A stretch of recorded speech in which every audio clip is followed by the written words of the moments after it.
হইবে আল্লাহ আমার আপনার প্রশ্ন হইবে হুজুর গো আজকে মানুষকে যদি আল্লাহ তাবারাক তাআলা সুন্দর করে তৈরি করলো তবে মানুষ কেন কানা হইল মানুষ কেন বোবা হইল মানুষ কেন কালো হইল মানুষ কেন ন্যাংরা হইল মানুষ কেন কুজা হইল মানুষ কেন আপনার বোবা হইল জগতের মধ্যে মানুষ আছে দেখবেন কালো মানুষ পছন্দ করে না যে কালো মানুষ পছন্দ করে না এইজন্য জগতের মধ্যে কালো মানুষ খুব কম এখন বুঝলেন না আগে কালো মানুষ খুব দেখা যেত এখন কালো মানুষ দেখা অত যায় না আর যদিও দু একটা কালো থাকে তো বৈজ্ঞানিক পদ্ধতিতে পাউডার মাইরা ওকে আটার চাইতে বেশি সাদা করে দিয়েছে কথা বুঝলেন না বাবজি ভাইরা যেন কালো মানুষ জগতে খুবই কম তো বেরাদার তো এই কালো মানুষ পছন্দ করে না কুজা মানুষকে মানুষ পছন্দ করে না রোগী মানুষকে আল্লাহ মানুষ পছন্দ করে না অন্ধকে মানুষ পছন্দ করে না মানুষ কি করে অবহেলা করে কানা মানুষকে বন্ধুত্ব করে ও তো কিছু দেখতে পারে না হঠাৎ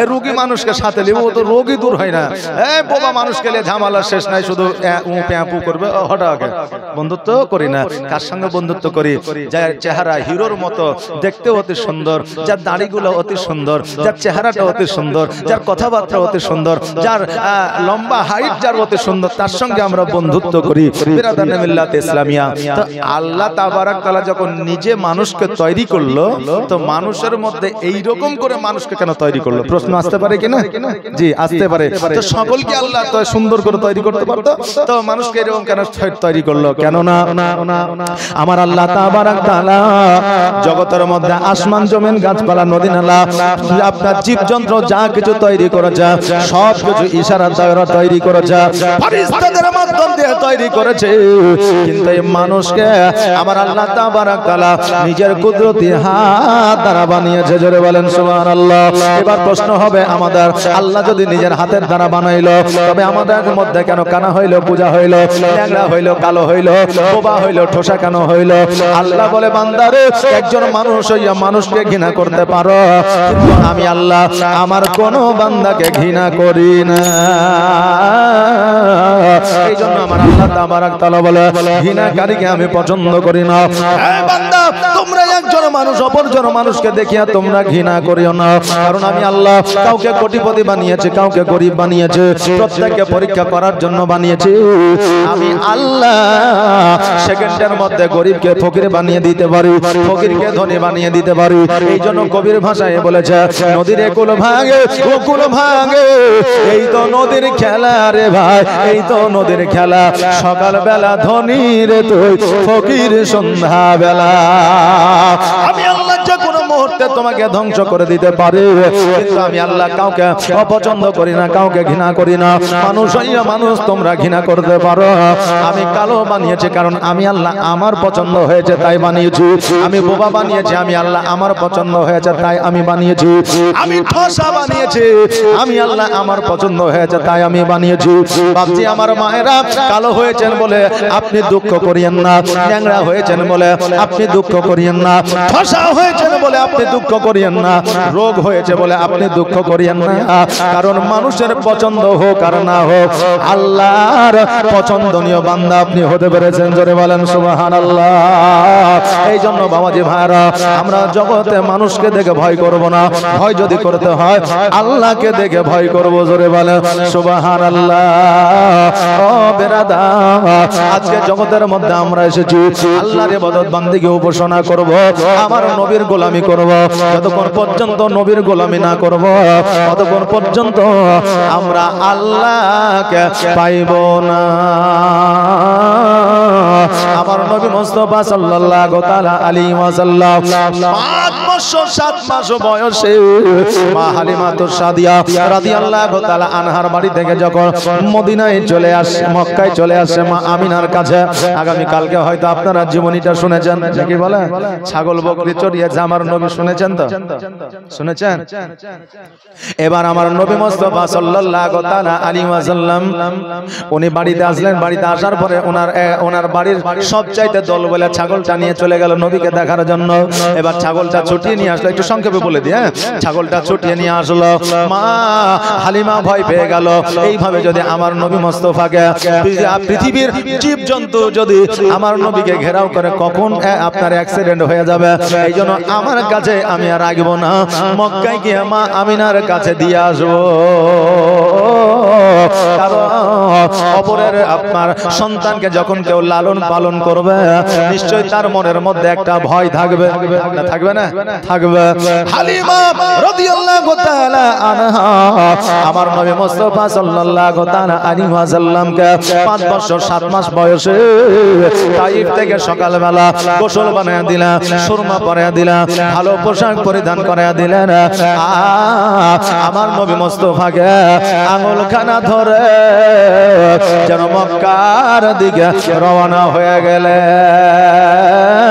মধ্যপথে যখন আপনার পৌঁছে গিয়েছে, এবার আমার হালিমা বলতেছে, হে মুহাম্মদ সাল্লাল্লাহু আলাইহি ওয়াসাল্লাম, আমরা এতটা পথ অতিক্রম করে এসেছি, এতটা পথ আমরা হেঁটে এসেছি রে বাবা, আমি হালিমা বড় পেরেশানি হয়ে গেছি, আমি একটু এলে গেছি, এই জায়গায় বিশ্রাম নিতে চাই, আরাম করতে চাই। আমার নবী মুস্তাফা সাল্লাল্লাহু তাআলা আলাইহি ওয়াসাল্লাম বলে, মা গো, তোমার যদি আরামের প্রয়োজন হয়, বিশ্রামের প্রয়োজন হয়, তুমি আরাম করে না, আমিও তোমার পাশে বসে একটু আরাম করে দিই। এবার হালিমা তো সাদিয়া রাদিয়াল্লাহু তাআলা আনহা একটা বাবলা গাছের নিচে বসিয়া যেন বাবা আরাম করতে আছে। আরাম করতে করতে চোখটা যেন বন্ধ হয়ে এসেছে। চোখটা যখন বন্ধ হয়েছে অমনি যেন বাবা আমার হালিমার যেন ঘুম চলে এসেছে। অনেকে দেখবেন কাজকর্ম করলে, ব্যস্ততার মধ্যে থাকলে, চোখটা বন্ধ করে আরাম করলে ঘুম চলে আসে, আসে না বাবা? চলে আসে। হালিমার ঘুম চলে এসেছে রে বাবা। আমার নবী মুস্তাফা সাল্লাল্লাহু তাআলা আলাইহি ওয়াসাল্লাম 5 বছর 7 মাসের আপনার সন্তান। এবার আমার নবীজি ঘুম যেন আসে না, টুকটুক করে ডান দিকে তাকায়, বাম দিকে তাকায়, সামনে তাকায়, পেছনে তাকায়। এবার তাকাইতে তাকাইতে লক্ষ্য করে দেখছে যেন মরুভূমির উপরে কোনো ঘর নাই, বাড়ি নাই, কোনো দোকান নাই, মাকান না, একটা ঘর যেন পাকা দেওয়া, দেওয়াল দিয়ে ঘেরা একটা ঘর আছে। আমার নবী চিন্তা করে, না জানি এই ঘরের মধ্যে কি আছে, এই ঘরের মধ্যে কি আছে আমি নবী দেখব। কারণ আমার নবী ইলমে গায়েবের সংবাদ দেনেওয়ালা দাতা, আমার নবী সবকিছুই জানে। কিন্তু ইতিহাসের পাতায় তুলে দেওয়ার জন্য, আমার নবীজি প্রকাশ্যে আনার জন্য আমার নবীজি নিজেই সেই জায়গায় গিয়েছিলেন। জোরে বলেন সুবহানাল্লাহ। আমার নবীজি দন্দায়মান হইয়া গুটি গুটি পায়ে ওই ঘরের মধ্যে গিয়ে দাঁড়িয়ে, ঘরের বাইরে গিয়ে দাঁড়িয়েছে। ঘরের বাইরে দাঁড়িয়ে থাকতে থাকতে আমার নবীজি লক্ষ্য করে দেখছে যেন ওই ঘরের মধ্যে যেন কিছু দেখা যায় না, কারণ দরওয়াজাটা আপনার লাগানো রয়েছে। নবী আমার ওই ঘরের দরওয়াজায় যেমন হাত দিবা আপনার নিয়াত করেছে, অমনি যেন ঘরের দরওয়াজাটা খুলে গেছে। আর যেমনই ঘরের দরওয়াজাটা খুলে যাওয়া, ওই ঘরের মধ্য থেকে শত শত মূর্তি আমার নবীজির পায়ের তলে মুখ থুবড়ে পড়েছে। জোরে বলে সুবহানাল্লাহ। আমার নবী মুস্তাফা সাল্লাল্লাহু তাআলা আলাইহি ওয়াসাল্লাম ওই জায়গায় যেন চুপ করে দাঁড়িয়ে আছে। ইতিমধ্যে ওই মন্দিরের পুরোহিত আমার নবী মুস্তাফা সাল্লাল্লাহু তাআলা আলাইহি ওয়াসাল্লামের হাত ধরে বলল, এ বাচ্চা শোনো, আজকে তুমি এই মূর্তিগুলো কেন ভেঙেছ? আজকে এই মূর্তিগুলো তোমার পায়ের তলায় কেন পড়ে আছে? আমার নবীজি বলে, শোনো গো, আমি হলাম বাচ্চা ছেলে, 5 বছর 7 মাসের সন্তান। 5 বছর 7 মাসের সন্তান আর কত বড় হবে রে বাবা? আমার নবী বলতেছে, হে পুরোহিত শোনো, আমি এই জায়গায় দরওয়াজার সম্মুখে দাঁড়ায় আছি, আমি দরওয়াজাটা খুলিনি পর্যন্ত দরওয়াজা নিজে নিজে খুলে গেছে, আর সমস্ত মূর্তিগুলো আমার পায়ের তলে পড়েছে। আমি বাচ্চা ছেলে, এত বড় মূর্তি কেমন করে ভাঙতে পারি? আমার দ্বারা সম্ভব নয়, এত বড় মূর্তি ভাঙা আমার দ্বারা সম্ভব নয়। পুরোহিত বলল শোনো রে বাচ্চা, আমি জানতে পারছি, বুঝতে পারছি তোমার দ্বারা এই মূর্তিগুলো ভাঙা সম্ভব নয়, কারণ তুমি এই মূর্তিগুলো ভাঙতে পারবে না। তবে এই জায়গায় তুমি ছাড়া আর কেউ নাই, তোমাকে ছাড়া আর কাউকে দেখা যায় না। আজকে তোমাকে যদি আমি বন্দী করে না রেখে দিই, আজকে যদি তোমাকে এই জায়গায় না দাঁড়ায় দিই, আজকে গ্রামগঞ্জের শহর থেকে যখন মানুষ আসবে, আমাকে যখন প্রশ্ন করবে, আমাকে যখন জিজ্ঞাসা করবে মূর্তিগুলা কে ভাঙলো, আমি জবাব দিতে পারবো না। এই জন্য আমি তোমাকে বন্দী করে রাখবো। পাড়া প্রতিবেশী, গ্রামবাসী, শহরবাসী যখন আসবে, আমি তোমাকে দেখায়া দেব, যেই বিচার করবে সেই বিচার তোমাকে মেনে নিতে হবে। আমার নবী মুস্তাফা সাল্লাল্লাহু তাআলা আলাইহি ওয়াসাল্লামকে একটা ঘরের মধ্যে যেন বাবা আটক করে রাখলো। এইদিকে হালিমা সাদিয়া রাদিয়াল্লাহু তাআলা আনহা আপনার চট করে ঘুম থেকে উঠে ডান দিকে হাত দেয় নবী নয়, বাম দিকে হাত দেয় নবী নয়। এবার হালিমা যেন নবীজিকে আমার খোঁজাখুঁজি করতে আরম্ভ করেছে। দেখছে এই জায়গায় কোনো ঘর নাই, বাড়ি না, কোনো আপনার কিছু দেখা যায় না। ওই ঘরের কাছে যায়, দেখলো এই ঘরের কাছেও কোনো মানুষ দেখা যায় না। অতি কষ্ট করে হালিমা খুঁজে খুঁজে একজন পুরোহিতকে পাইল। ওই পুরোহিতকে জিজ্ঞাসা করলো, বাবা এই জায়গায় একটা বাচ্চা ছেলে, নুরানিময় চেহারা, আজকে ওই বাচ্চাটিকে আমি খুঁজে পাইতেছি না, ওই বাচ্চাটিকে আপনি কি দেখেছেন? এবার পুরোহিত বলল, হালিমা আমি একটা বাচ্চাকে ঘরের মধ্যে রেখেছি, ওই বাচ্চাটি কিনা একবার দেখো। দরওয়াজাটি যেমনই খুলে দেওয়া, আমার হালিমা লক্ষ্য করে দেখছে যেন এই বাচ্চাটি আর অন্য কোন বাচ্চা নয়, এই বাচ্চাটাই হলো আমার নবী মুস্তাফা সাল্লাল্লাহু তাআলা আলাইহি ওয়াসাল্লাম। যেমনই আমার নবীজিকে দেখে নিয়েছে, ওমনি হালিমা ছুটতে ছুটতে যাইয়া আমার নবীজিকে বুকের মধ্যে জড়ায়া ধরেছে। আমার নবীজিকে বুকে জড়ায়া ধরিয়া আমার নবীজিকে বলতেছে, বাবা এই জায়গায় তোমাকে রেখেছে কারণটা কি? আমার নবী বলতেছে, মা গো আজকে ওই মূর্তিগুলা নিজেই ভেঙে আমার পায়ের তলে পড়ে গিয়েছে। মা আজকে পুরোহিত বলছে আমি নাকি ভেঙেছি। মা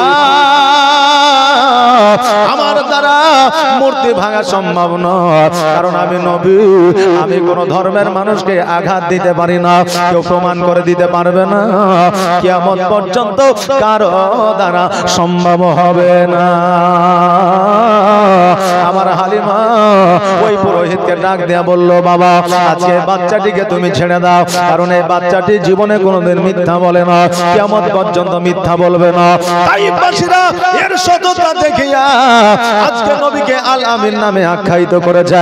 আল আমিন শব্দের অর্থ হলো সত্যবাদী। ও পুরোহিত আজকে এই মুহাম্মদকে তুমি ছেড়ে দাও।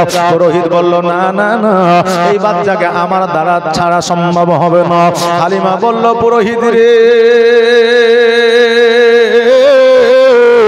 আজকে যদি এই বাচ্চাকে তুমি ছেড়ে না দাও, আমি মক্কা নগরে আমি আব্দুল মুত্তালিবকে জবাব দিতে পারবো না।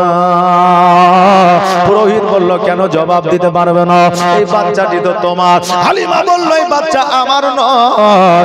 বলে, তবে এই বাচ্চা কি তোমার নয়? বলে না। তবে এই বাচ্চার নাম কি? মোহাম্মদ। বলে হ্যাঁ। বলে এই বাচ্চার মায়ের নাম কি? আমিনা। বলে হ্যাঁ। বলে এর বাবার নাম কি? আব্দুল্লাহ। বলে হ্যাঁ। বলে এর দাদার নাম কি? Abdul Muttalib. বলে হ্যাঁ। বলে এর নানার নাম কি? আব্দুল ওয়াহাব জোহরি। বলে হ্যাঁ। যেমন হালিমা বলেছে সমস্ত কথা যখন মিলে গিয়েছে, ওই পুরোহিত আর দেরি না করিয়া সঙ্গে সঙ্গে ছুটে যাইয়া আমার নবীজির পা মুবারক খানা ধরেছে।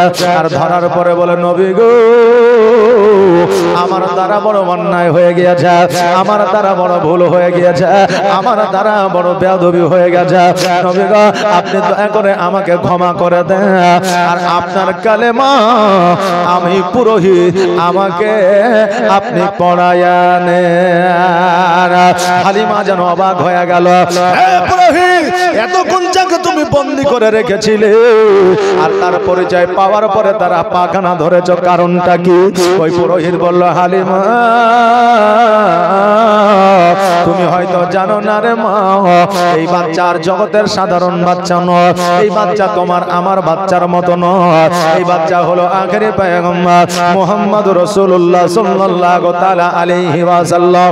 আমি তাওরাত ইনজিল জুবুরে পড়েছিলাম, আখেরি পয়গম্বর নবী মুস্তাফা জগতের মধ্যে আসবে, শান্তির বার্তা নিয়ে আসবে, আপনার কালেমার দাওয়াত নিয়ে আসবে, ইসলাম ধর্ম নিয়ে আসবে, যেই ধর্মটা শান্তির ধর্ম, যেই ধর্মটা আপনার আরামের ধর্ম, যেই ধর্মটা সততার ধর্ম, ওই ধর্ম নিয়ে জগতের মধ্যে আসবে। আর এই মন্দিরে মুহাম্মদ আসবে। আমি এটা তাওরাত ইনজিল জুবুরে পড়েছিলাম, এই জন্য এই জায়গায় আমি অনেক দিন ধরে আছি। আমার নবীকে কবে দেখব? আমার নবীর হাতে হাত দিয়ে কালেমা তাইয়্যিব পড়ব। ও হালিমা, আজকে যখন আমার নবীকে পেয়ে গেছি, আমার নবী এখনো পর্যন্ত কালেমার দাওয়াত দেয় না, কিন্তু আমি তবুও কালেমা পড়ে নিব। এই জন্য কালেমা পড়ে নিব। আমার অনেক বয়স হয়ে গেছে, আমার নবী যেই দিন কালেমার দাওয়াত দিবে সেই দিন হয়তো আমি আর বেঁচে থাকবো না। অতএব আমি আপনার হিন্দু হয়ে মারা যেতে চাই না, খ্রিস্টান হয়ে মারা যেতে চাই না, ইহুদি হয়ে মারা যেতে চাই না, কাফের হয়ে মারা যেতে চাই না, বেধর্মিক হয়ে মারা যেতে চাই না। আমি নবীর গোলাম মুসলমান হয়ে মারা যেতে চাই। জোরে বলেন সুবহানাল্লাহ। আমার নবী মুস্তাফা সাল্লাল্লাহু তাআলা আলাইহি ওয়াসাল্লাম সঙ্গে সঙ্গে কালেমা তাইয়্যিব লা ইলাহা ইল্লাল্লাহ মুহাম্মাদুর রাসূলুল্লাহ সাল্লাল্লাহু তাআলা আলাইহি ওয়াসাল্লাম কালেমা খানি পড়ে আনিলা। আমার আপনার প্রশ্ন হইতে পারে, 40 বছর বয়সে নবী নবুয়ত প্রাপ্ত হয়েছে, কিন্তু 6 বছর বয়সে কেমন করে ইসলামের প্রচার করতে পারে? কেমন করে 6 বছর বয়সে কালেমা আপনার পড়াইতে পারে? এই প্রশ্ন আমাদের মধ্যে থাকতে পারে। বাবাজি ভাইরা, 40 বছর পরে আমার নবীজি নবুয়ত প্রাপ্ত হয়েছে, এটা তো শুধু ইতিহাসের পাতায় লেখা আছে, এটা আমরা জানি। কিন্তু বাবাজি ভাইরা, 40 বছর বয়সে আমার নবী নয়, আমার নবী আগেরও নবী ছিলেন, এখনো আছে, তখনও ছিল, কিয়ামত পর্যন্ত থাকবে। জোরে বলেন সুবহানাল্লাহ। এই 40 বছর বয়সে নবী নবুয়ত প্রাপ্ত হয়েছে, এটা হলো একটা গুমরাহি কথা, এটা মানুষের ঈমান আকীদাকে ভঙ্গ করা কথা। কিন্তু আহলে সুন্নাত ওয়াল জামাতের মতে 40 বছর বয়সে আমার নবী নবুয়ত প্রাপ্ত হয়েছে, এটা আহলে সুন্নাত ওয়াল জামাতের মানুষ কোনোদিন মান্যতা করে না, কিয়ামত পর্যন্ত করবে না। জোরে বলেন সুবহানাল্লাহ। নবী আমার 40 বছর বয়সে নবী নয়, আগেরও ছিলেন, আপনার আব্বালেও ছিলেন, আখেরেও থাকবে। আমার নবী মুস্তাফা সাল্লাল্লাহু তাআলা আলাইহি ওয়াসাল্লাম 6 বছর বয়সে যদি কালেমা না পড়াইতে পারে, আমার নবী যেই দিন 12 রবিউল আউয়াল জগতের মধ্যে এসেছিলেন শুভে সাদেকের সময়, সেই দিন আমার নবীজি উম্মতি উম্মতি বলে সিজদায় পড়েছিলেন। জোরে বলেন সুবহানাল্লাহ। আমার নবী 6 বছর বয়সে কালেমা পড়ানো তো দূরের কথা, যেই দিন থেকে আমার নবী জগতের মধ্যে এসেছিলেন সেই দিন থেকে কালেমার দাওয়াত আকাশে বাতাসে আর পৃথিবীর কন্যারে কন্যারে সেই দিন থেকে ছড়িয়ে গিয়েছিলেন। জোরে বলেন সুবহানাল্লাহ। আমার নবী মুস্তাফা সাল্লাল্লাহু তাআলা আলাইহি ওয়াসাল্লাম ওই পুরোহিতকে কালেমা পড়ায় নিলেন, আর কালেমা পড়ায় দেওয়ার পরে আমার নবীজি যখন আবার পুনরায় মক্কার দিকে রওনা হইবে, ওই পুরোহিত বলল, ইয়া রাসূলুল্লাহ, ইয়া হাবিবাল্লাহ, নবী গো, খোদার কসম করে বলি ইয়া রাসূলুল্লাহ, আজকে আমি পুরোহিত আপনার কালেমা পড়ে নিয়েছি, জীবন মরণ আপনাকে সঁপে দিয়েছি, মহব্বত আপনাকে করেছি। ইয়া রাসূলুল্লাহ, যদি জীবনে কোনোদিন আমাকে দরকার হয়, প্রয়োজন হয়, আমি জীবন পর্যন্ত বাজি রাখবো। জোরে বলেন সুবহানাল্লাহ। এই ছিল বাবা নবীর ভক্ত, এই ছিল বাবা নবীর আশিক, এই ছিল আমার নবীজির মহব্বতকারী। বাবারে, আমার নবীকে ভালোবাসলে এই জগত মঙ্গল হবে, পর জগত মঙ্গল হবে। আজকে বেরাদার, জগতের মধ্যে আপনি মানুষ হইয়া অপর মানুষকে ভালোবাসবে, দেখবেন যেন তেন ভাবে যে কোনো মুহূর্তে আপনাকে একদিন না একদিন ধোঁকা দিবে। কথা বুঝতে পারলেন না? যে কোনো মুহূর্তে যেমন করে হোক একদিন না একদিন ধোঁকা দিবে। বাপজিরা, আজকে আমি আপনি বিবাহ করেছি, আজকে আমরা স্ত্রীকে এত ভালোবাসি যে সাময়িক ভাবে সোনা মনে জানো টিয়া পাখি কলজা ফেসকা যা আছে সব বলে দিলাম, আর বিবি যেমন একটু দোষ করে দিল অমনি বিবি তো দূরের কথা তার 14 গোষ্ঠীকে ধরে গালি দিয়ে দিল। কথা বুঝলেন না? তো মানুষ যে কোনো মুহূর্তে ভালোবাসে, ধোঁকা আপনাকে দিতে পারে, কোনো গ্যারান্টি নাই। বাচ্চাকালে আপনার বাবা একটা চকলেট এনে দিয়েছে, তো অর্ধেক করে ভাইকে দিয়েছেন, আপনি খেয়েছেন। খেয়েছেন না খাননি? ভাইকে দিয়েছেন, আপনিও খেয়েছেন। কিন্তু বিয়ে হয়ে গেছে, 2টা সন্তান হয়ে গেছে, এখন বাপ যদি বলে বেটা আমার তো 2 বিঘা জমি আছে, তো এক কাজ করিস তোর ভাইকে বুঝিয়ে সুজিয়ে দিয়ে 2 ভাইয়ে ভাগ করে নিস। তো ভাই এক চালাকিতে থাকে যে কেমন করে ভাইকে ঠকানো যাবে, এই ভাই চালাকিতে থাকে ওই ভাইকে কি করে ঠকানো যাবে। কিন্তু একদিন এমন আপনাদের ভাই ভাই প্রেম ছিল, মহব্বত ছিল, ভালোবাসা ছিল, যে কোনো ভাইকে যদি কেউ অপরে ঘুষাইছে মানে ঘুষি মেরেছে, তো তার কলিজে আঘাত লেগেছে, আমার ভাইকে মেরেছে চ দেখি। কথা বুঝলেন না? তা এখন যদি মারে তো বলবে যে দেখ মারছে তো ঠিকই আছে। কথা বললেন না বিরাদার? তো জগতের মানুষকে ভালোবাসবেন, কোনো না কোনো ভাবে আপনাকে আঘাত করবে। বিরাদার, বন্ধুকে ভালোবাসবে, বন্ধু হয়তো টাকা পয়সা ধন দৌলত জমি জায়গার জন্য আপনাকে আঘাত করবে না, কিন্তু কোন নারীর জন্য হয়তো আপনাকে আঘাত করতে পারে। এখন বর্তমানে বাবা বিশ্বাস নাই, আপনার একজন স্বামীকে বিবি ভালোবাসে বলে বিবাহ করেছিল, একটা সন্তান পর্যন্ত ছিল, স্বামী বাবা চাকরির মধ্যে যুক্ত ছিল, সেই স্বামীকে বাবা টুকরো করে ব্যারেলের মধ্যে ভরে দিয়েছে যে প্রেমিকের জন্য। বাবাজি ভাইরা, আজকে এমন বন্ধু জগতের মধ্যে অনেকেরই আছে, আজকে ওই বন্ধু পেছন থেকে ছোড়া মারতে পারে। আজকে আপনি গার্লফ্রেন্ডকে ভালোবাসবে, গার্লফ্রেন্ড বয়ফ্রেন্ডকে ভালোবাসবে, আপনার চাইতে ভালো যদি আপনার গার্লফ্রেন্ড পায় তবে আপনাকে ছেড়ে দিবে, আপনার চাইতে ভালো বয়ফ্রেন্ড পারলে আপনাকে ছেড়ে দিবে। বেরাদার, এখন ভালোবাসা অন্তর থেকে কম, এখন ভালোবাসা বেশি শরীর দেখিয়া, আপনার চেহারা দেখিয়া, নাকি বলেন যে এখন ভালোবাসা আমাদের এইরকম বেশি। এই বাবা বাজে কথাই যাব না, জীবনের দিকে যাব, তবে বাবা আমি একটা কথাই বলে যাই, ভালোবাসবে আপনার দেখে শুনে ভালোবাসবে, কারণ ভালোবাসা বর্তমানে অনেক জায়গায় ধোঁকা।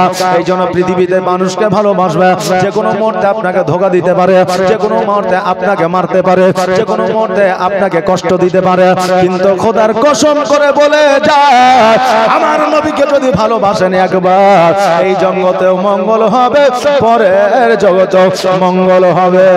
এই জন্য বলছে ভালো যদি বাঁচতে হয় নবীকে বাসো, জান যদি দিতে হয় নবীকে দিও। জোরে বলেন সুবহানাল্লাহ, একটা আওয়াজ দিয়ে বলেন না ইয়া রাসূলুল্লাহ। নারে তাকবীর, নারে রিসালাত, মাসলাক আলা হযরত জলসা কমিটি, জোরে বলেন জিন্দাবাদ।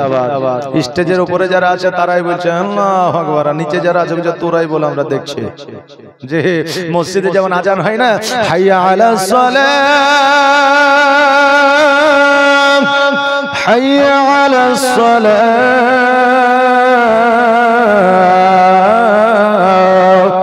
মসজিদে বলছে হাইয়া আলাস সালাহ, আর যারা নামাজ পড়ে না তারাই বলছে ইমাম মসজিদ তোরাই চালা। কি বুঝলেন? মানে এরা মসজিদে যায় না, বলছে ইমাম আর মসজিদ তোরাই চালাই, যেন বলছে স্টেজে যারা আছে তারাই চালাও, আমরা নিচ থেকে দেখছি। বেরাদার, একটু জোশ এবং জাজবা নিয়ে বলেন তো নারে তাকবীর, নারে রিসালাত, সুবহানাল্লাহ। কি বলছে? ভালো যদি বাঁচতে হয় নবীকে বাসো, জান যদি দিতে হয় নবীকে দিও। নবী তোরানে বালা, নবী বাঁচানে বালা, নবী তোরানে বালা, নবী বাঁচানে বালা। আর প্রাণের চেয়ে প্রিয় তাই, প্রাণের চেয়ে প্রিয়তায় নবীকে চিনুন ভালো যদি বাঁচতে হয় আমার নবীকে বাসুন সাকারাতের বিছানাতে কি যে যন্ত্রণা সাত সাগরের পানি দিল তৃষ্ণা মিটে না জোরে বলেন সুবহানাল্লাহ সাকারাতের বিছানাতে কি যে যন্ত্রণা সাত সাগরের পানি দিল তৃষ্ণা মিটে না আর কাউসারের পানি দেবেন কাউসারের পানি দেবেন শাহে মদিনা ভালো যদি বাঁচতে হয় আমার নবীকে বাসো জান যদি দিতে হয় আমার নবীকে দিও নবী বাঁচানে वाला नबी तराने वाला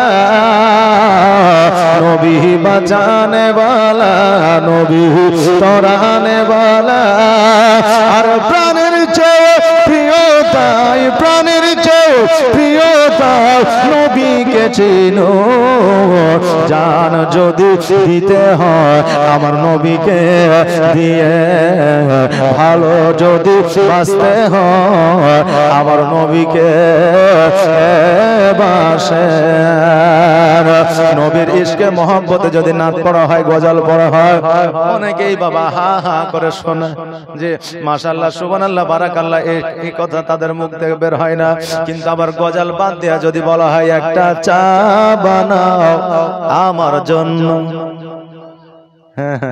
এবার জোশ আইসেছে বুঝলেন গজলে আসলো না কিন্তু এই দিকে এসেছে যে যেগুলা গজল নাই ওগুলো আমাদের শুনতে ভালো লাগে কি বলছে এগুলো আবার ভাইরাল হয়ে যাচ্ছে কথা বুঝলেন না এগুলো ভাইরাল হয়ে যাচ্ছে যেগুলো ভাইরাল হলে সেগুলো হয়েছে কি বলছে বলছে একটা চা বানাও আমার জন্য আদা দিও এলাচি দিও চিনি দিও সামান্য একটা চা বানাও আমার জন্য ঠিক কি না জি বলছে না বলছে বাবজি ভাইরা আমার মায়েরা আসেন একটু জীবনের দিকে লক্ষ্য করে একটু শুনে যায় বাবা আমার নবী মুস্তাফা সাল্লাল্লাহু তাআলা আলাইহি ওয়াসাল্লাম বললেন হে পুরোহিত শোনো রে আজকে তুমি আমার কালেমা পড়েছো মুসলমান হয়েছো আজকে তোমাকে আমি বলে জীবনে যদি কোনোদিন দরকার হয় প্রয়োজন হয় জীবনে কোনোদিন যদি তোমাকে ডাকার দরকার হয় আমি তোমাকে ডেকে নেব তবে আজকে থেকে শোনো রে নবীর কালেমা যখন পড়ে নিয়েছো আমি দয়ার নবী মুস্তাফা সাল্লাল্লাহু তাআলা আলাইহি ওয়াসাল্লাম কাল কিয়ামতের দিনে আমি তোমাকে জান্নাতে নিয়ে যাব জোরে বলা সুবহানাল্লাহ আমার নবী মুস্তাফা সাল্লাল্লাহু তাআলা আলাইহি ওয়াসাল্লাম বাবা মাহলিমাতুর সাদিয়া রাদিয়াল্লাহু তাআলা আনহা হাত ধরা ধরে জানো মক্কার দিকে আপনার রওনা হয়ে গেল মক্কার দিকে চলতে চলতে মক্কায় যখন পৌঁছে গেল লক্ষ্য করে দেখতে জানো আব্দুল মুত্তালিব রাদিয়াল্লাহু তাআলা আনহু কাবা ঘরে হিলান দিয়ে যেন বসে আছে আব্দুল মুত্তালিব যখনই আমার নবীজিকে দেখে ফেলেছে অমনি যেন ছুটতে ছুটতে আমার নবীজিকে বুকে নিয়ে কোলে উঠায়া কপালের মধ্যে যেন চুম্বন করে দিয়েছে বাবাজি ভাইরা আমার আব্দুল মুত্তালিব রাদিয়াল্লাহু তাআলা আনহু আমার নবীর মহব্বতে যদি আপনার বুকে জড়ায়া ধরে যদি আপনার কোলাকুলি করিয়া যদি আপনার কপালে চুম্বন করতে পারে আমরা কেন আমাদের সন্তান আদি বন্ধু ব্রাদারকে কেন বুকে নিতে পারবো না আমরাও নিব তাতে আমাদের নেকি আছে যে কোলাকুলি বাংলাদেশের কোন মৌলবি বলছে যে ঈদের দিনে আপনার কোলাকুলিও করা যাবে না বলছে কি বলছে না বলছে কোলাকুলি করা যাবে না এরা আসলেই আপনার ইসলামের জন্য মুসলমানদের জন্য দুশমন জোরে বলেন নাউজুবিল্লাহ বিরাদার যেই মুলাকাত আমার নবী করেছেন আজকে এই খবিশের দল এরা বলছে যে মুলাকাত করা যাবে না এ বাপজি ভাইরা বন্ধু বান্ধবের সাথে মহব্বত আছে বাপের সঙ্গে মুলাকাত করেন কোলাকুলি করেন মুসাফা করেন সালাম দেন আর ভাইয়ের সঙ্গে করেন বিরাদার তবে কোন মেয়ের সঙ্গে জায়েজ নাই, কোন মেয়ের সঙ্গে জায়েজ নাই। বেরাদার, এক মৌলভী সাহেব বলেছে যে বাড়িতে যাবে, যে থাকবে তাকেই সালাম দিবে। কথা বললেন না, যে থাকবে তাকেই সালাম দিবে, তাতে কি হবে? তোমার নেকি হবে। বুঝলেন? একদল যুবক বুঝলেন পরের দিন সকালবেলা 10টা 11টার সময় স্কুলের গেটে যেয়ে বসেছে, আর যখনই মেয়ে ছেলে স্কুলে ঢুকছে বলছে আসসালামু আলাইকুম। জি বলেছে সালাম দিলে নাকি পাওয়া যায়। অমনি বুঝলেন এবার ওই মেয়ে ছেলেকে ওকে রাখবে, কে জুতা চালাইছে, কে চটি চালাইছে, বুঝলেন, কে খাতা চালাইছে। হ্যাঁ, পরের দিন এসে বলেছে আপনি যে বললেন সালাম দিলে নাকি পাওয়া যায়, তা আমাদেরকে তো জুতা খাইতে হলো। বলে কি করেছ? বলে দেখছি যে এদিক ওদিকে গেলে তো লোক পাওয়া যাবে না, তো স্কুলে গেলে শত শত ছাত্র ছাত্রী আছে, এই জন্য গেটে যে বসেছিলাম আর সবকে সালাম দিছিলাম। বলে তোকে আরো মারে নিয়ে তোর কপাল। জি, আরো মারে নেই কপাল। হে বেরাদার, সালাম বাড়িতে আপনার কন্যাকে দিবেন, আপনার মাকে দিবেন, আপনার বিবিকে দিবেন, কারণ আপনার কন্যা যুবতী হয়েছে, আপনার মা আছে। আপনি বাড়িতে প্রবেশ করবেন, আপনার কন্যা কিভাবে আছে আপনি জানেন না। আপনার কন্যা জানতে পারছেন আমার বাবা বাড়িতে প্রবেশ করবে, আপনার মাও জানছে না। আপনি যখন সালাম দিবেন বাড়িতে আপনার মহিলারা সতর্ক হয়ে যাবে, নিশ্চয় পুরুষ এসেছে, এই জন্য আমাকে পর্দা নিতে হবে। এই জন্য আমার নবী মুস্তাফা সাল্লাল্লাহু তাআলা আলাইহি ওয়াসাল্লাম বলেছে, নিজের বাড়িতে প্রবেশ করলে বিবি থাকলেও বিবিকে পর্যন্ত সালাম দিতে হবে। জোরে বলেন সুবহানাল্লাহ। বাবা যে ভাইরা,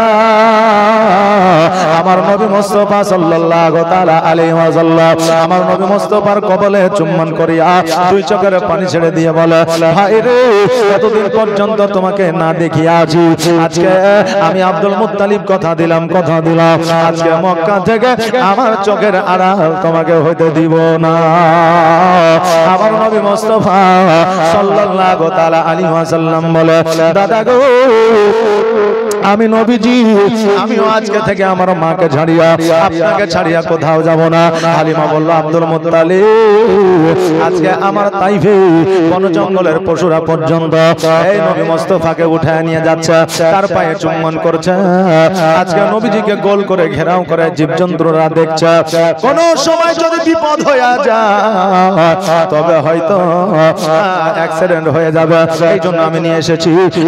আর নবীকে আমি তাইফে নিয়ে যাব না, যদি কিছু হয়ে যায় জবাব দিতে পারবো না। আব্দুল মুত্তালিব বলে, হালিমা যাও যাও যাও, আমার মুহাম্মদকে তার মায়ের কোলে উঠায় দাও, আর তার মায়ের সঙ্গে তুমি একবার সাক্ষাৎ করে না। হালিমা রাদিয়াল্লাহু তাআলা আনহা আমার নবী মুস্তাফাকে লইয়া মা আমিনার কাছে গেল। আমিনা রাদিয়াল্লাহু তাআলা আনহা আমার নবীজিকে কোলের মধ্যে উঠায় নিল, কপালে চুম্বন করলেন। করার পরে হালিমাকে বললে, হালিমা বলো বলো খবর কি? হালিমা বলতেছে, বোন আমিনা, নবীজিকে দেওয়ার জন্য এসেছি, আজকে তোমার সন্তান তোমার কাছে রাইখা দাও, আমি আর তাইফে নিয়ে যাব না। আমিনা বলতেছে, হালিমা, আমার বেটা মুহাম্মদকে যদি না নিয়ে যাও তাতে কোনো অসুবিধা না, কিন্তু হালিমা আমার দরওয়াজা তোমার জন্য সর্বদা খোলা, সর্বক্ষণ খোলা। হালিমা, তোমার যদি কোনোদিন টাকার দরকার হয়, পয়সার দরকার হয়, তোমার যদি কোনো রকমের কোনো সময় যদি অভাব অনটন লেগে যায়, আমার বাড়িতে আসবা, তুমি যেটা চাইবা আমি আমিনা সেটাই তোমাকে দিব। জোরে বলে সুবহানাল্লাহ। হালিমা বলতেছে, আমিনা বোন রে, আমার বাড়িতে একদিন অভাব ছিল, অনটন ছিল ঠিকই, আমার বাড়িতে খাবার জুটত না, এটাও ঠিকই, আমার সন্তান জুমরাকে খাবার দিতে, দুগ্ধ দিতে পারতাম না, এটাও ঠিকই, কিন্তু হালিমা বলতেছে, ও আমিনা শোনো রে, এখন আমার টাকা চাই না, পয়সা চাই না, খেজুর চাই না, জওয়ার আটা চাই না, কিছুই চাই না, কারণ আমার নবীজি যেই দিন থেকে আমার বাড়িতে পা রেখেছে, আমার নবীজি যেই দিন থেকে আমার বাড়িতে দর্শন করেছে, সেই দিন থেকে আমি হালিমা খোদার কসম করে বলি, আমার বাড়িতে কোনো অভাব অনটন নাই। জোরে বলা সুবহানাল্লাহ। দায় হালিমা তোমার কোলে কে এসেছে দেখো না, জোরে বলেন সুবহানাল্লাহ। দায় হালিমা তোমার কোলে কে এসেছে দেখো না, আর দিন দুনিয়ার আর দিন দুনিয়ার বাদশা সেজে তাজদারে মদিনা। তাই হালিমা তোমার কোলে এসেছে দেখো না, আর দিন দুনিয়ার বাদশা সেজে তাজদারে মদিনা। মা বোনের কাছে আমার একটা আবেদন, রিকোয়েস্ট, যে মা একটু আগে আসুন তো, পেছনে আমার মায়েরা জায়গা পাচ্ছে না, একটু আগে আগে আসেন। জি মায়েরা একটু আগে আগে চলে আসেন, পেছনে আমার মায়েরা বসবে। আর একটু অন্য মায়া যারা আসছেন তাদেরকে একটু জায়গা করে দেন যাতে বসতে পারে। জি জি আমাদের কমিটি খুব সুন্দর ব্যবস্থা রেখেছে, যদিও জায়গা ছোট হয় তবুও খুব ভালো ব্যবস্থা, নাকি বলেন? জি মাশাআল্লাহ। একটু আগে আগে চলে আসেন, একটু তাড়াতাড়ি করে চলে আসেন, জলদি করে আসেন। যত দেরি করবেন তত লস আপনাদের, কারণ রিল যদি কেটে যায় তাহলে মুশকিল হয়ে যায়। জি চলে আসেন। সুবহানাল্লাহ সুবহানাল্লাহ, একবার দরুদ পড়েন আর আগে আগে চলে আসেন। আল্লাহুম্মা সাল্লাল্লাহু মাওলানা মুহাম্মাদ ওয়া আলা আলা মাওলানা মুহাম্মাদ। বাবাজি ভাই, আমার মায়েরা, আমার মা আমিনা রাদিয়াল্লাহু তাআলা আনহা বললেন, হালিমা তবুও যদি তোমার কোনো প্রয়োজন হয়, দরকার হয়, তুমি আমাকে বলবা। হালিমা বলল, আমিনা আমি হালিমা যখন আমার দরকার হবে, প্রয়োজন হবে, আমি অবশ্যই আমি তোমাকে বলবো। এবার হালিমা তো সাদিয়া রাদিয়াল্লাহু তাআলা আনহা যেন বাবা বাড়ির দিকে, তাইফের দিকে রওনা হয়ে গেল। একবার আমার নবীজিকে তাকায়া তাকায়া দেখে, আর একবার নিজের রাস্তার দিকে তাকায়া দেখে। বাবারে, নিজের সন্তান না হইলে অপরের সন্তানকে যখন 10 দিন 12 দিন কোলে নিবে, একটু আদর যত্ন স্নেহ মায়া মমতা দেখবেন ওই সন্তানের প্রতি আপনারও মায়া এসে যায়। আসে না বাবা? আসে। আমার নবীকে শৈশব কাল থেকে নিয়ে 5 বছর পর্যন্ত লালন পালন করেছে হালিমা। আমার নবীর প্রতি মহব্বত হালিমার বসে গিয়েছে। 2 চোখের পানি ছাড়িয়া হালিমা কান্না করতে করতে তাইফের দিকে যেন রওনা হয়ে গেল। নবী আমার তাকায়া তাকায়া হালিমার দিকে লক্ষ্য করে দেখলেন, বাবাজি ভাইরা, আমার নবী মুস্তাফা সাল্লাল্লাহু তাআলা আলাইহি ওয়াসাল্লাম মনটা যেন একটু খারাপ করলেন। আমিনা বলতেছে, বেটা মুহাম্মদ, আজকে হালিমা চলে যায় বলে তোমার কি মনটা খারাপ হয়? আমার নবীজি বলতেছে, মা গো, আমার হালিমা এত যত্ন, এত মায়া, এত মমতা আমাকে দিয়েছে, এত স্নেহ আমাকে দিয়েছে মা, যেটা নিজের সন্তানকে এতটা দেয় নাই। জোরে বলে সুবহানাল্লাহ। আমার হালিমা তো সাদিয়া রাদিয়াল্লাহু তাআলা আনহা বাড়ির দিকে চলে আসলেন। বাবা এইদিকে আমার নবীজি সারা রাত মায়ের কাছে যেন গল্প করিয়া যেন রাত্রিটা অতিবাহিত করলেন। আমার নবীজি মাকে অনেক কথা শোনালেন। মা গো, আমি জঙ্গলে গিয়েছিলাম, পশু পাখিরা আমার পায়ে চুম্বন করেছে, আমাকে গোল করে ঘেরেছে। আমার নবীজি মা আমিনাকে বলতেছে, মা গো, আমি একজনকে মুসলমান বানিয়েছি। মা জননী, আজকে আমার মা হালিমার ছাগল আমি ফিরিয়ে নিয়ে এসেছি পাক ভাল্লুক জীবজন্তুর কাছ থেকে। আমি না সন্তানের কথা শুনিয়া বাবা খুশি হয়ে যায়। আজকে বেরাদা, সন্তান যদি ভালো কাজ করে, সন্তান যদি আপনার দৌড়ে প্রতিযোগিতায় ফার্স্ট হয়ে যায়, সন্তান যদি নামাজি হয়, সন্তান যদি হজ করে আসে, সন্তান যদি দান করে, দেখবেন পিতা মাতা খুশি হয়ে যায়, নিজেকে গর্বিত বোধ মনে করে না? করে না বাবা? করে।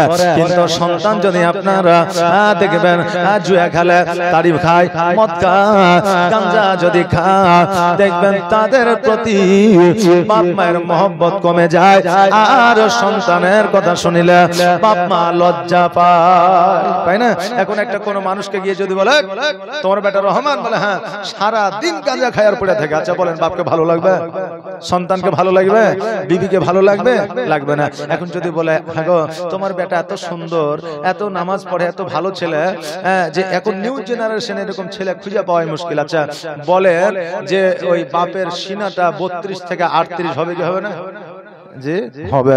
এই জন্য বাবা ভালো হন, ভালো কথা শুনলে বাপ মা খুশি হয়ে যায়। বিরাদার মিল্লাত ইসলামিয়া, আমার মা আমিনা রাদিয়াল্লাহু তাআলা আনহা উনি বাবা খুশি হইলেন কার কথা শুনে? আমার নবী মুস্তাফা সাল্লাল্লাহু তাআলা। একজন 500 টাকা দিতে চেয়েছিল, মায়ের জন্য দোয়া করতে বললো, 100 টাকা দিয়েছিল। জি, ওই জন্য চিন্তা করছি 500 বললে তো 400 কেন, আমাকে ঘর থেকে দিতে হবে নাকি? যে তা আগে দিয়েছিল 100 টাকা, আজকে দিল 400 টাকা, দিয়ে হয়ে গেল 500 টাকা। সুবহানাল্লাহ, জাযাকাল্লাহ, মাশাআল্লাহ, বারাকাল্লাহ। আমার বাবাজি ভাইরা, আমার মায়েরা, আমার নবী মুস্তাফা সাল্লাল্লাহু তাআলা আলাইহি ওয়াসাল্লাম সকাল বেলা লক্ষ্য করে দেখছে যেন বাচ্চা বাচ্চা ছেলেরা যেন দলবদ্ধ হইয়া যেন বাবা আপনার রাস্তা দিয়ে খেলাধুলা করছে আর চলে যাচ্ছে ফিল্ডের মধ্যে, বাগানের মধ্যে, মরুভূমির মধ্যে। দেখবেন আগের বাচ্চাদের খেলাধুলার একটা জায়গা থাকতো না? আগের ছেলেদের একটা খেলাধুলার জায়গা থাকতো, হয়তো আমের বাগানে, নইলে ফাঁকা ময়দানে, নইলে বাবা খোলেনে। আগে খোলেন ছিল, এখন নাই। আর এখন বাচ্চাদের খেলাধুলা ঘরের মধ্যে, বাইরে খেলাধুলা না। বাইরে ঘরের মধ্যে বাবা গেম খেলে, কম্পিউটারে আপনার গেম খেলে, নইলে মোবাইলে গেম খেলে। মা বাবা বাইরে পাঠাতে চাই কিন্তু যেতে চাই না, কারণ মোবাইলের মধ্যে সন্তানের মস্তিষ্ক এমন ভাবে ঢুকে গেছে যে খাবারটা পর্যন্ত বর্তমানে খেতে চাই না। যে বাচ্চাদেরকে খাবার খাইয়ে দিতে হয়, তবু ছেলে মোবাইল দেখছে আর মা বাচ্চাকে খাবার খাওয়াইছে। এখন বাচ্চা চিন্তা করছে, আহারে যদি মুখটা খুলে দেওয়ার মতো হইতো তো আমি খুলে মাকে দিয়ে দিতাম যে তুই যত খুশি খাবার খাওয়া আর আমি যত খুশি মোবাইল টিপি। কথা বুঝলেন না? তা এখন বাচ্চারা মোবাইলের প্রতি এত আকৃষ্ট হয়ে যায়। হ্যাঁ বেরাদার, মোবাইল বাচ্চাদেরকে যদি মোবাইল থেকে না সরানো যায়, ওই বাচ্চার ভবিষ্যৎটা খারাপ হয়ে যাবে। বাবাজি, এখন বর্তমানে যুবক ছেলেরা, বাচ্চা ছেলেরা বাবা আপনার রাস্তার মোড়ে বসে গিয়ে মার মার মার ধর ধর ফ্রি ফায়ার খেলতে আসে, মুখে বিড়ি, হাতে মোবাইল। মাস্টার যায়, বড় চাচা যায়, তাও যায়, আব্বা যায়, ভয় করে না, লজ্জাও করে না। এখন বন্ধু বলছে তোর বাপ, তোর চাচা আসছে, বিড়িটা ফেলে দে। বলছে আমি কি বাপ চাচার বাপের টাকায় বিড়ি খাচ্ছি নাকি? আমি আমার বাপের টাকায় খাচ্ছি, তো ফেলবো কেন? বিড়িটা টাকা নিয়ে যা। কথা বললেন না? লজ্জা হায়া উঠে গেছে। হায়া লজ্জা ইমানের অঙ্গ। হ্যাঁ বাবাজি ভাইরা, তাই যুবকদের বলে সাবধান হয়ে যাও। আজকে যে জায়গায় তোমরা বসে ফ্রি ফায়ার পাবজি খেলছো, ওই সমস্ত জায়গায় আজ থেকে 5 বছর আগে কুকুর শিয়াল বসতো। ওই সমস্ত জায়গায় কুকুর শিয়াল বসতো। এখন কুকুর শিয়াল আর বসার জায়গা পায় না, এই জন্য কুকুর দেখলে শিয়ালে তাড়ে না, আর শিয়াল দেখলে কুকুরে তাড়ে না। বলছে আমরা তো অসহায়, আজকে আই আমরা হাত মিলিয়ে নি। কথা বুঝলেন না বেরাদার? এই জন্য যুবককে বলবো সাবধান হয়ে যাও। আমার নবী মুস্তাফা সাল্লাল্লাহু তাআলা আলাইহি ওয়াসাল্লাম যখন লক্ষ্য করে দেখলো বাচ্চারা খেলাধুলা করতে আছে, আমার নবীজি ওই বাচ্চাদের সঙ্গে খেলাধুলা করার জন্য বাবা যেন আপনার মরুভূমিতে গেল। যাওয়ার পরে সারাদিন খেলাধুলা করলো। আমাদের বর্তমানে খেলা আলাদা, তখনকার খেলা ছিল আলাদা। আমার নবী মুস্তাফা সাল্লাল্লাহু তাআলা আলাইহি ওয়াসাল্লাম খেলাধুলার মাধ্যম দিয়া মহিলাদের, মেয়েদের হাট বন্ধ করেছিল। খেলাধুলার মাধ্যম দিয়া নারীদের প্রতি জুলুম বন্ধ করেছিল।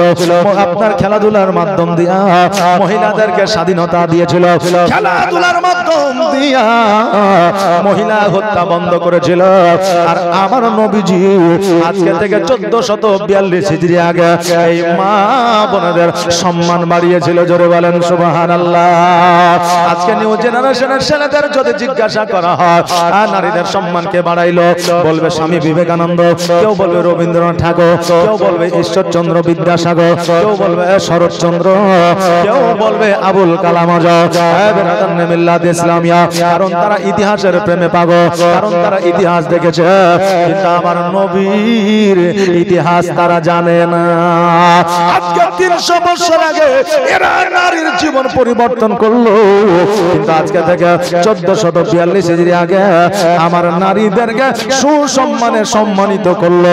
এত সম্মান দিল, জগতে কাউকে এই সম্মান আমার নবী দেয় না। আল্লাহর জান্নাত পর্যন্ত নারীদের পায়ের তলে রেখে দিল। জোরে বলেন সুবহানাল্লাহ।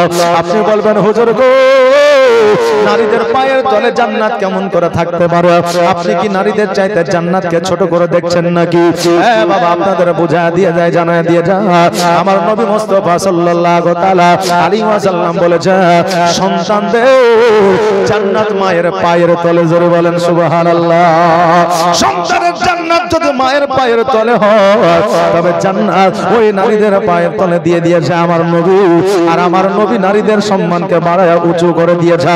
বাবাজি ভাইরা আমার মায়েরা, আজকে নারীদেরকে কত সুসম্মানে সম্মানিত আমার নবী করেছে। ওই নবীজি খেলার মাধ্যম দিয়ে এত কিছু করেছে। তখনকার খেলা ছিল আলাদা, এখনকার খেলা হইল আলাদা। এখনকার খেলায় মানুষের ক্ষতি হয়, কিন্তু আজ থেকে 20 বছর 30 বছর আগে যে খেলাগুলো খেলেছে সেই খেলাগুলোতে মানুষের উপকার হয়েছে। জোরে বলেন সুবহানাল্লাহ। সারাদিন আমার নবীজি খেলাধুলা করেছে। সন্ধ্যাবেলা আমার নবী যখন বাড়িতে আসবে এমন অবস্থায় লক্ষ্য করে দেখছে যেন আমার নবীর সঙ্গে যে বাচ্চারা খেলাধুলা করতেছিল তাদের পিতা মাতা আসিয়া তাদেরকে কেউ কোলে করে নিয়ে গেল, কেউ কাঁধে করে নিয়ে গেল, কেউ হাত ধরে নিয়ে গেল, কেউ যেন আপনার ঘাড়ের উপরে নিয়ে গেল, কেউ আদর যত্ন করে নিয়ে গেল, স্নেহ মায়া মমতা দিয়ে নিয়ে গেল। আমার আপনার সন্তান যদি দেখেন বাড়িতে আসতে দেরি করছে, আমরা বাইরে যাই সন্তানকে খোঁজার জন্য, ওই সন্তানটিকে আমরা বাড়িতে নিয়ে আসি, আদর যত্ন মায়া মমতা দিয়ে নাকি বলে বাবারে সন্তানের প্রতি কত যে মায়া দয়া, যে একমাত্র বাপ হয়েছে মা হয়েছে সেই একমাত্র জানে। জোরে বলে সুবহানাল্লাহ। আগামী কালকে আমি যে জালসায় আসতে পারিনি এর মূলত কারণ হলো আমার বাড়িতে একটা 3.5 বছর একটা কন্যা আছে, আমার একটা মেয়ে আছে। ওই মেয়েটার বাবা দরওয়াজায় লেগে কানে আঙুলটা চিপে গেছে, একবারে বুঝলেন থেতে লেগেছে। রিপোর্ট করলাম, রিপোর্ট করার পরে ডাক্তার বলছে অপারেশন করতে হবে, তাছাড়া গতি নাই, এক্ষুনি করতে হবে, ইমিডিয়েট, যদি দেরি করেন অসুবিধা হয়ে যাবে। আচ্ছা বলেন, মেয়ে থাকবে অপারেশন থিয়েটারে আর আমি এসে জালসা করবো, হবে? যে স্টেজটা সাজানোই হবে, জালসা হবে না। এই জন্য ভাইকে ফোন করলাম যে এই ব্যাপারে এই পরিস্থিতি বেরাদার। তো কথা হলো এখানকার কমিটির ছেলেরাও ভালো, এক বাক্যে মেনে নিয়েছে। কারণ অনেক জায়গায় মনে করে যে মৌলবি মনে হয় চিটিংবাজি করছে, কথা বললেন না, যে আমাদেরকে ফাঁকিতে হয়তো অন্য জায়গায় জালসা করবে। আর এখন অনেক মৌলবি এইরকম করছে, পাবলিকের দোষ নাই, কমিটিরও দোষ নাই, অনেক আলেম এইরকম করছে, বুঝলেন না বেরাদার। তা আমি কালকে মুসিবতে ছিলাম, এই সমস্যা ছিল, এই জন্য আমি কালকে আসতে পারিনি। কন্যা সন্তান নিজের সন্তানের প্রতি কত যে দরদ, এটা একমাত্র বাপ মা ছাড়া অন্য কেউ জানে না।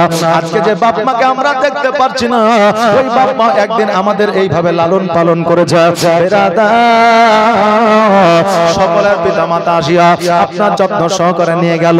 আমার নবীজি 2 চোখের পানি ছেড়ে দিয়ে অঝর নয়নে কান্না করতে লাগলো। আল্লাহ আজকে সকলের আব্বা আসিয়া সকলের সন্তানকে কাঁধে করে নিয়ে গেল, কোলে করে নিয়ে গেল, সকলের সন্তানকে যেন আদর যত্ন স্নেহ মায়া মমতা দিয়ে নিয়ে গেল। কিন্তু এখনো পর্যন্ত আমার আব্বা কেন আসলো না? আল্লাহ গো, আজকে আমার 5 বছর 7 মাস বয়স হয়ে গেল, আজও পর্যন্ত আমি আমার আব্বাকে দেখলাম না, আজও পর্যন্ত আমার আব্বা দেখলাম না আমাকে কোলে নিল, আমাকে স্নেহ করলো, আমার কপালে চুম্বন করলো। আমি নবীজি আজকে আমার মাকে গিয়ে বলবো আমার আব্বা কোথায় আছে? আমার মা যতক্ষণ পর্যন্ত না বলবে আমার আব্বা কোথায় আছে, আমি মায়ের আঁচল ছাড়বো না। নবীজি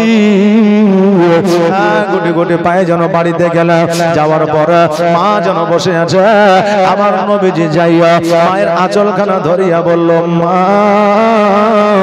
আমি তোমাকে একটা প্রশ্ন করতে চাই, তোমাকে একটা সওয়াল করতে চাই মা। আমার মা আমিনা মুচকি হাসি দিয়া বলতে চায়, এটা কি এমন প্রশ্ন বলো, কি এমন কোশ্চেন বলো, কি এমন সওয়াল বলো। মা আমিনা বুঝতে পারেনি যে এমন একটা প্রশ্ন বাচ্চা ছেলে করে দেবে।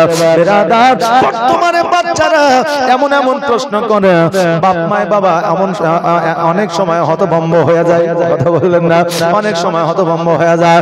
আমার নবীজি মাকে বলে, মা গো একটা প্রশ্ন আমি করতে চাই।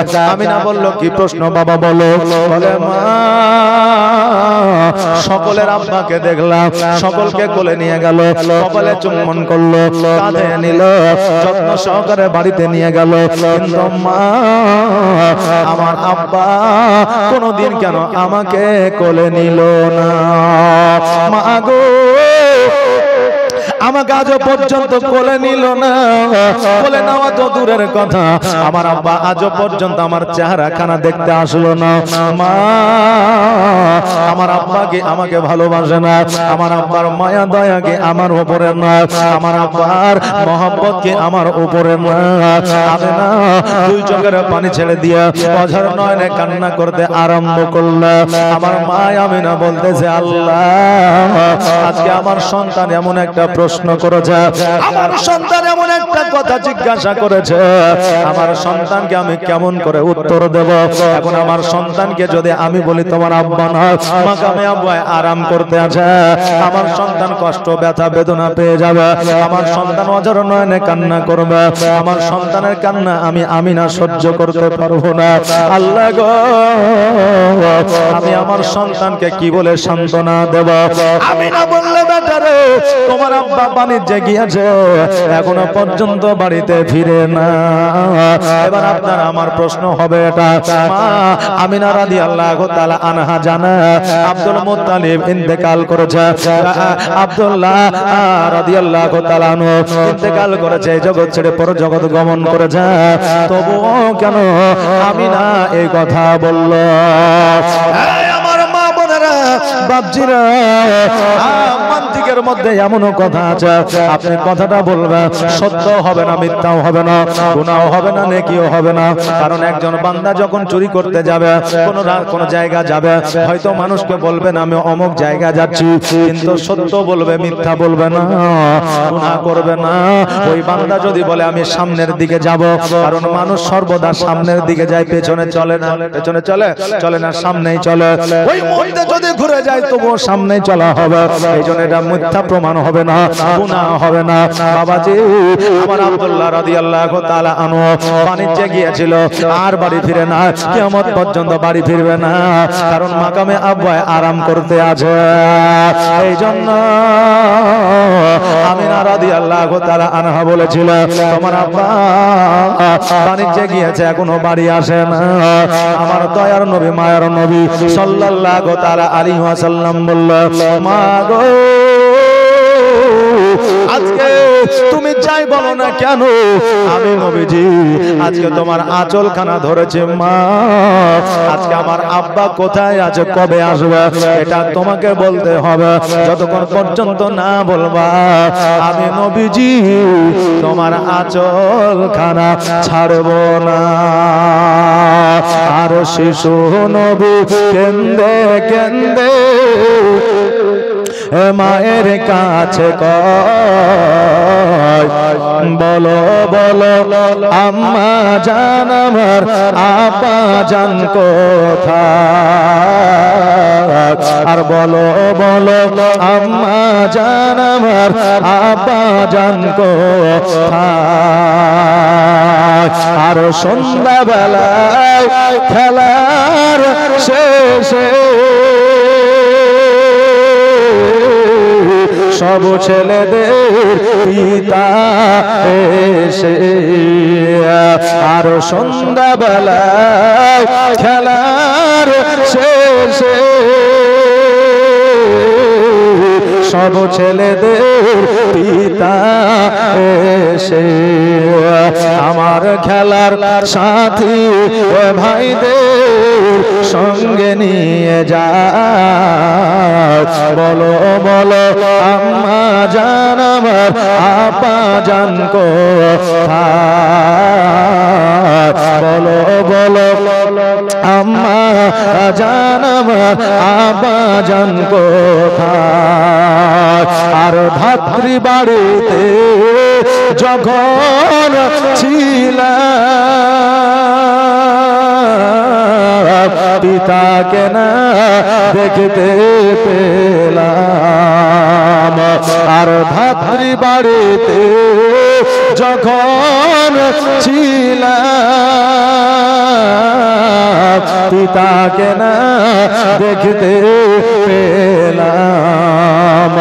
আর বাড়িতে আসিয়া আমি দেখি না তাহার। বলো বলো আম্মা জান আমার আপা জান কোথায়? শিশু নবী কেন্দ্র কেন্দ্র মায়ের কাছে বলো বলো আম্মা জান আপা জান কোথায় আল্লাহুম্মা সাল্লাল্লাহু